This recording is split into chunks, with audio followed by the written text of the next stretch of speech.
अगर औरत के सर पे दुपट्टा ना हो और वो वज़ू कर रही हो तो वज़ू हो जाता है, वज़ू तो हो जाता है, लेकिन अकेली हो, कोई देखने वाला ना हो। जब अजान होती है औरत घर में है, ज़रूरी नहीं कि सर पे दुपट्टा ले।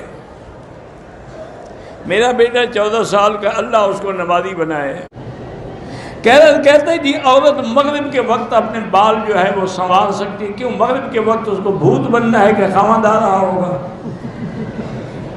ये अच्छा मसला है। रात को मिलना जायज़ है, बाल संवारना जायज़ नहीं है। क्यों घटते हो मसले यार? मुफ्त का मौलवी तुम्हें हाथ आ गया है।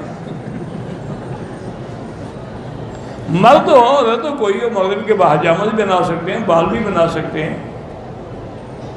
बल्कि एक रिवायत में मौजूद है कि एक सहाबी कहते हैं कि मैं हज़रत इब्न अब्बास रज़ियल्लाहु अन्हुमा के पास कुरान पाक की एक आयत समझने के लिए गया रात को इशा के बाद।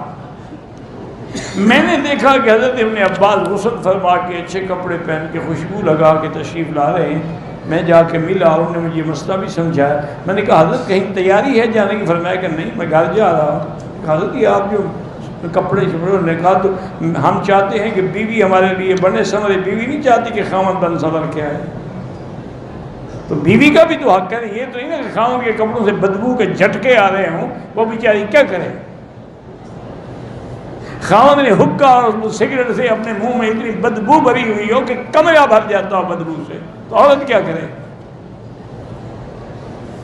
तुम्हारा भी तो फर्ज है ना, अपना मुंह साफ करो, मुंह में लाठी रखो, बदबू से बचो। कहते हैं जी कि औरत अपने ज़ेरे नाफ बाल जो हैं वो साफ करने के लिए ब्लेड या उस तरह या मशीन इस्तेमाल कर सकती है। मकसद तो बाल उतारना। अब जो इस वक्त दुनिया में शैम्पू है या ऐसी, ये हुजूर के ज़माने में थी। तो मकसद यही है कि बाल उतारे।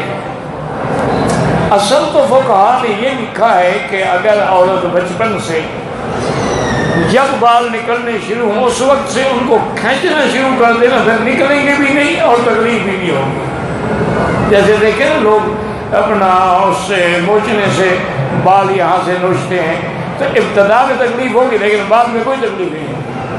असल तो वो है साफ करने का तरीका, लेकिन अब मकसद साफ करना। चाहे वो कोई लोशन इस्तेमाल कर ले, कोई पाउडर इस्तेमाल कर ले या ब्लेड इस्तेमाल कर ले, सब